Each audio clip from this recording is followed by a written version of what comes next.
सभी को जय मसीह की। मैं आप सभी को Hindi Bible guide YouTube channel में स्वागतम करता हूं।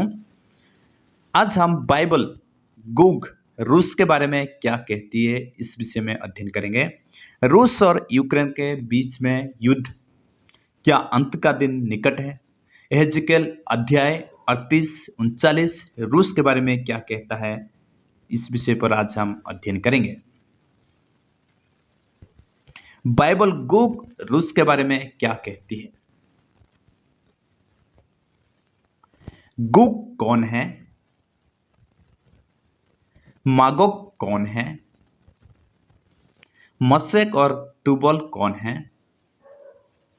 3 कारण दर्शाता है कि गोग ही रूस हो सकता है। तो मेरे प्यारों, आज हम गोग कौन है जो एहेजकेल अध्याय 38 और 39 में लिखा हुआ है। मागोग कौन है? मेशक और तुबल कौन है? 3 कारण दर्शाता है, या 3 कारण ऐसा प्रमाणित करता है गोग ही रूस हो सकता है। यूक्रेन और रूस के बीच में युद्ध, क्या अंत का दिन निकट है? गोग कौन है? एहेजकेल अध्याय 38 1 से 4 और 15 आयत हम पहले पढ़ेंगे। फिर यहोवा का यह वचन मेरे पास पहुंचा, हे मनुष्य के संतान, अपना मुंह मागोग देश के गोग की ओर करके, जो रूस, मेशक और तुबल का प्रधान है, उसके विरुद्ध भविष्यवाणी कर और ये कहे, हे गोग, हे रूस, मेशक और तुबल के प्रधान, परमेश्वर यूं कहता है, देख, मैं तेरे विरुद्ध हूं। मैं तुझे घुमा ले आऊंगा और तेरे जबड़ों में आंकड़े डालकर तुझे निकालूंगा और तेरी सारी सेना को भी, अर्थात घोड़ों और सवारों को, जो सबके सब कवच पहने हुए एक बड़ी भीड़ है, जो फौरी और ढाल लिए हुए सबके सब तलवार चलाने वाले होंगे। 15 आयत, और तू उत्तर दिशा के दूर दूर स्थानों से आएगा, तू और तेरे साथ बहुत सी जाति के लोग, जो सबके सब घोड़े पर चढ़े हुए होंगे, अर्थात एक बड़ी भीड़ और बलवंत सेना। मेरे प्यार, यहां पर जो रूस लिखा हुआ है, गोग लिखा हुआ है, मागोग लिखा हुआ है और मेशक और तुबल लिखा हुआ है, ये कौन है, इस विषय में हम पहले सीखेंगे। आइए हम देखेंगे गोग कौन है। गोग एहेजकेल अध्याय 38:2 में दिए गए रूस के NIV में प्रधान अनुवाद किया गया है, अर्थात जो रूस लिखा हुआ है उसका मीनिंग है प्रधान। तथापि अन्य अनुवादों में इसे व्यक्तिवाचक समझकर रूस अनुवादित किया गया है। क्या यही इब्रानी शब्द जिसका अर्थ प्रधान है एक विशेषण के रूप में लिया जाना चाहिए, मुख्य प्रधान अर्थात प्रधान शासक, या एक व्यक्तिवचन रूस रूप में? तो यहां पर रूस का मतलब प्रधान, मुख्य प्रधान और प्रधान शासक है। प्रमाण इससे एक विशेषण के रूप में लेने की पक्ष में लगते हैं। रूस बाइबल में दी गई स्थानों की सूचियों में से अन्य किसी में भी नहीं मिलता। गोग उत्तरी इस्राएल देश का शक्तिशाली शासक है जो अंतिम दिन में होगा।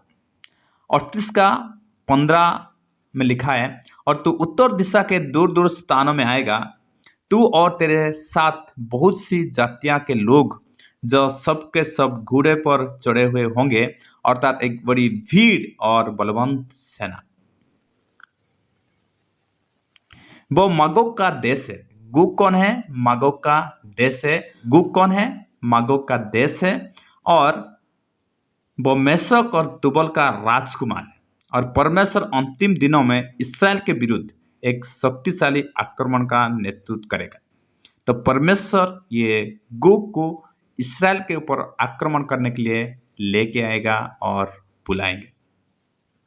तो यहां पर हमने देखा कि गोग प्रधान है, मुख्य शासक है, मुख्य प्रधान है, और इसराइल देश का उत्तरी राज्य का शक्तिशाली शासक है।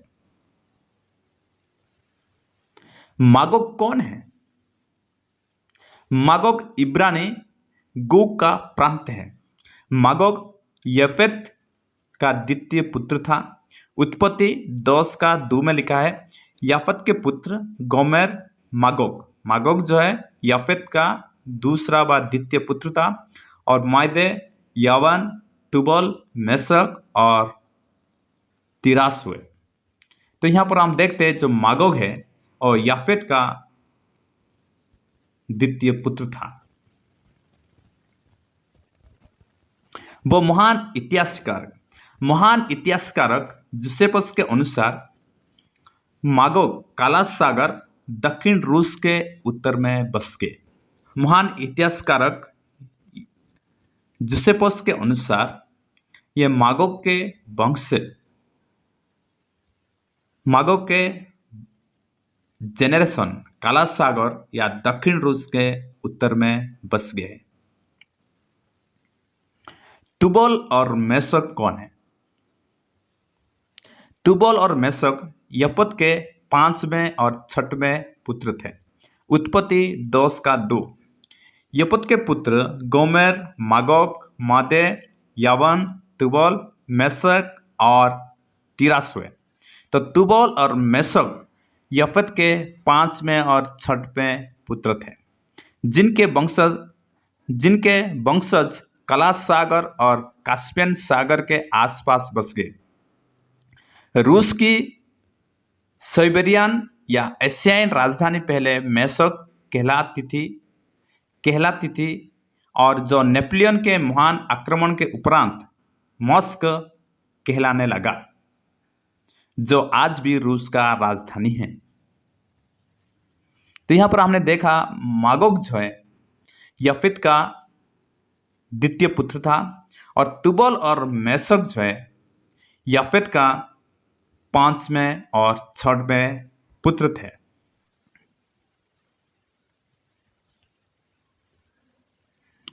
बहुत से यहूदी एवं मसीह धर्मविज्ञानी हेजिकल 38-39 में रूस का जिक्र किया गया है। ऐसा मानते हैं कि इसराइल इस वचन से यह आशा रखता है कि एक दिन आएगा जब रूस उनके देश पर आक्रमण करेगा।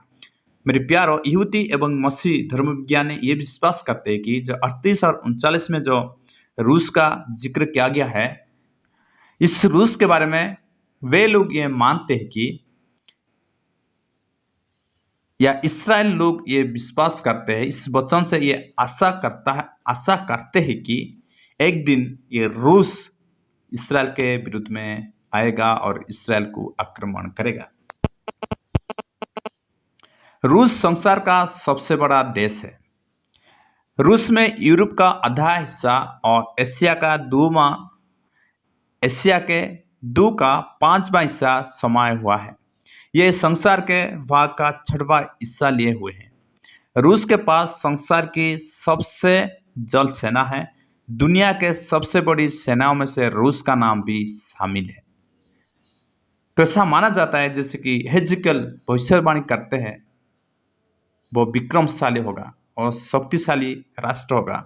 इसलिए यह माना जाता है कि वो राष्ट्र जो है रूस है। 3 कारण दर्शाता है कि हेजिकल की नबूवत में सोवियत संघ रूस शामिल है। नंबर 1, हेजिकल द्वारा बताए कुछ देश वर्तमान रूस में स्थित थे या है। जो हेजिकल में वर्णन किया गया है, कुछ देश है और रूस है और रूस में अवस्थित है। दूसरा, सेना के लिए कहा गया है कि वो सुदूर उत्तर से आएगा। हेजिकल अध्याय 38:6 और 15 और 39 का 2। इसमें संभवतः काले एवं कास्पियन सागर, काला सागर या कास्पियन सागर के मध्य का भूल स्थल शामिल है, जो सोवियत संघ या रूस का एक अंग है। रूस जो है उसमें स्थित है या रूस अभी वहां पर बसा हुआ है। तीसरा, हेजिकल अनेक राष्ट्रों का एक संघ के विषय में कहता है, जिसमें जिसमें से अनेक आज सोवियत संघ या रूस से जुड़े या उसके प्रभाव में है। इसमें ईरान, फारस, सूडान एवं उत्तरी इथियोपिया, जिसे कूश करके वर्णन किया गया है, लीबिया, जिसे पूत करके कहा गया है, और तुर्किस्तान, मेसक, तुबल, गुमर और तुगारमा शामिल है। ये सभी देश, जैसे कि एहजिकल अध्याय 38, 2, 3 और 5, 6 में लिखा हुआ है, संभवतः रूस की अगुवाई में इसराइल के आक्रमण के लिए एकजुट होंगे। आज के इस अध्ययन के द्वारा परमेश्वर हम सभी को ब्लेस करें।